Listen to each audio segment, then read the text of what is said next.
Howdy, folks. Welcome to the channel, Rockin' the Country. I'm Don, where I react to non-pop country music. And Eliyahs Romans made a gift to the channel for me to do just such a song. Now, I don't know this song, but Eliyahs knows this stuff when it comes to country music and probably a lot of other things in life too, Eliyahs. And it's Moe Bandy's "Nobody's Waiting for Me."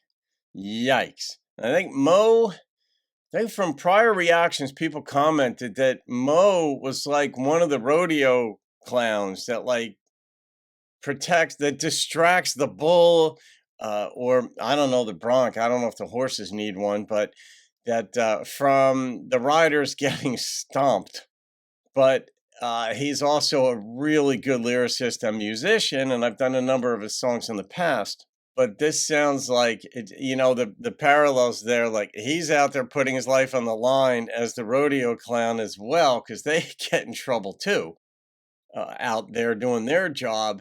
But they wait for the rider to get thrown, so they're waiting for someone else so they can protect them. They're geared and wired for that. And you don't just like punch out and then when you leave the arena and go home, like that mindset stops being part of you. You kind of it gets psychologically, it kind of gets in you that you kind of are looking out for the well-being of others in ways to where you could step in. Now, this song might be the flip side of that. I have no clue.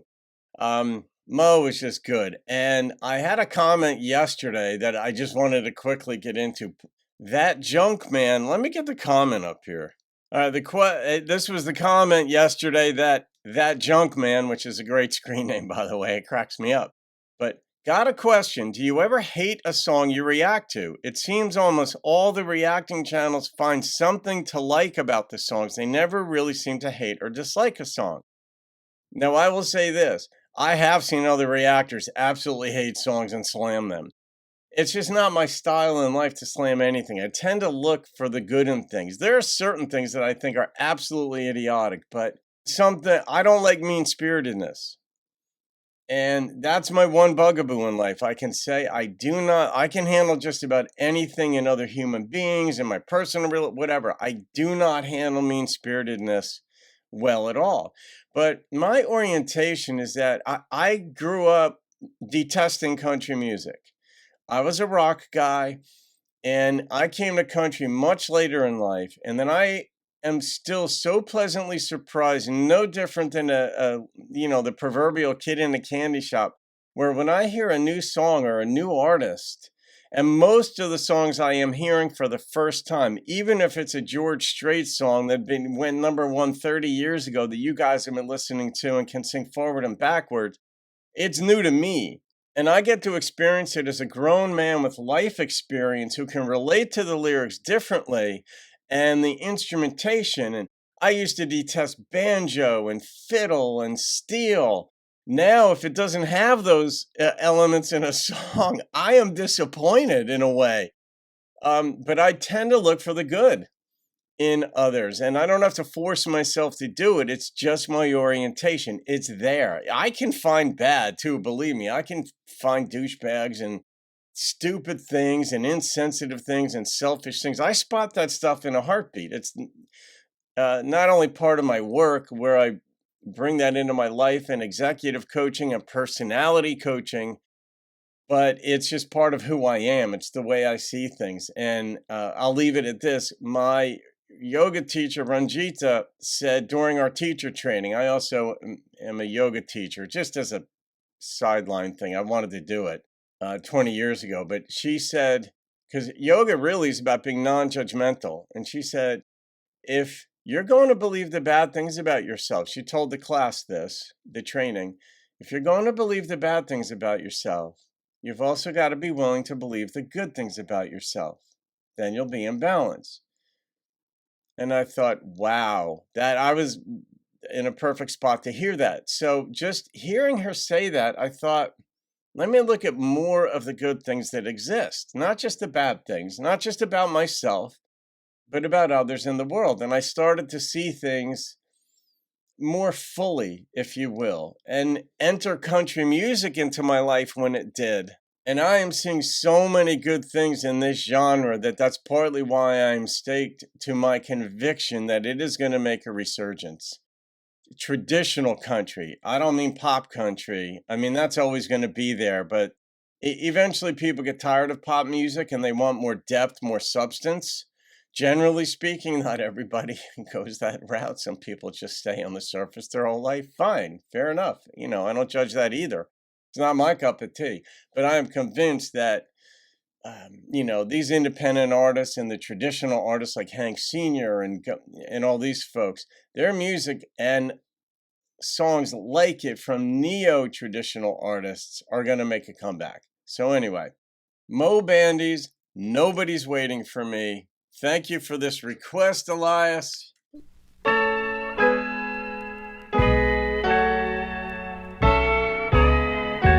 Talk about your good times, Lord, I've had me some.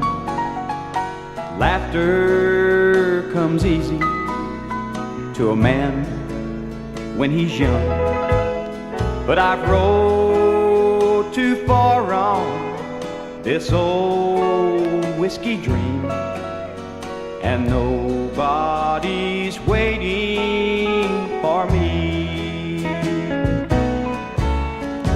Nobody's waiting for me to come home. Oh yeah. Nobody's waiting for me. I'm just somebody nobody needs, and nobody's waiting for me.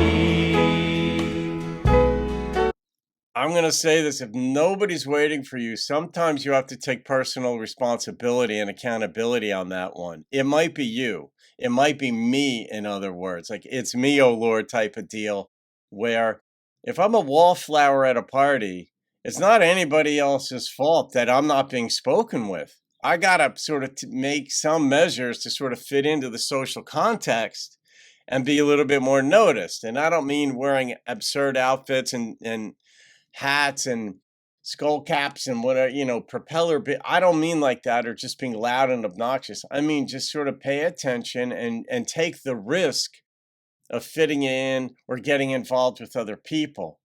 But it can be very lonely until you find that.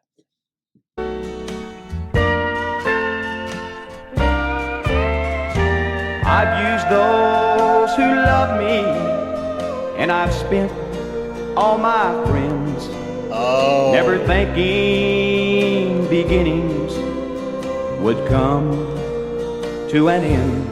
He's doing it, it's me, Now oh I'm Lord. not a part of anyone's dream, and nobody's waiting for me. Nobody's waiting for me to come home. Jesus, who wrote this? Nobody's waiting for me. I'm just somebody nobody needs, and nobody's waiting for me. And nobody's waiting for me.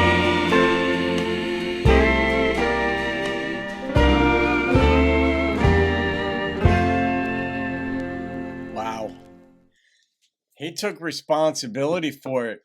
He misspent his relationships, in a sense, took their love for granted, their friendship for granted, never realized that the beginnings of those friendships and relationships would come to an end. But he took responsibility for it, and now nobody's waiting for him. He doesn't have dreams. He doesn't have hope. That's why divorce is so painful, because it's the death of dreams and hope. All that you've built with this person in mind along life's path, and they with you, you had dreams, hopes. You might have 10, 20, 30 years behind you, even if it's quote unquote just 5. Your hopes and dreams are gone. And then you got to restart again, rediscover yourself. But in this one, that's where he's at. He's coming home to an empty home and he's got to face himself. The good news is you can rediscover yourself, you can reinvent yourself, you can jettison the things that didn't work earlier in life, but you have to process it. You can grieve it. You don't want to do a woe is me, nobody likes me. It's like, well, it might be me, oh Lord, which he said in here, but then you got to look at the specific things that are keeping people from you. And that is a big key where you break down that pride. Pain will break down your pride. It does real quickly. It's like an athlete that gets drilled on the on the football field, and they're just lying in the fetal position because they just got hammered so bad. They're like, I'm injured. Emotionally, you can say that for a little bit, be like, oh my God, what have I done? But then you sort of get up and try to figure out specifically how to not manifest those behaviors that are keeping people from you, that keep them from wanting you to be part of their dream or their life. But the beauty is, as long as you're still breathing, you can reinvent yourself, or you can just, better yet, discover how you're made, who you are, and become that better version of yourself that doesn't turn people off. So Eliyahs, good song, man. This was a blues country song that said it all. Moe sang this thing phenomenally well. I could this be my favorite song of Moe's? It actually could be. It's it's so succinct. It's so on point. It's not whiny. It wasn't over the top. It wasn't under the bottom. It was just a country blues song, and it captures that sliver of life where you realize, wow, I effed up. Everything is Different Now by Don Henley is in that vein, but his life turned around when he was in his 40s in that song that the character represented. And it might have been an autobiographical song where he met a woman and she helped him make the changes he needed, and he made them. But there's always hope as long as you're breathing. So, all right. Eliyahs, great freaking song. I loved the steel in this thing too, and I loved the bass in this thing, and the way most sang it. But the simplicity in the lyrics, don't let that convince you that there wasn't much in this song. That simplicity is the hallmark of.